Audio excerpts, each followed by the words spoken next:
Okay, everybody, we're dealing with Microsoft. I just reported the quarterly results. We are short Microsoft because Microsoft was horribly overbought going into the earnings.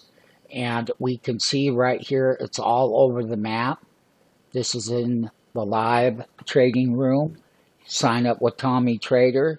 We went short Microsoft, and we did. We bought the 415 puts on Microsoft. We seen where the spike was, and then we see how it has deflated. Now, one thing about Microsoft, we are short, so tomorrow we will buy the calls at the bottom and get a good entry on those while we hold our short on Microsoft after hours. Tommy Trader, TurboOptionTrading.com, live from the marketplace. Don't stop, don't hesitate, don't wait. Sign it up. We are the masters. We called the short. Yes, we did. And we have the $215 puts on Microsoft.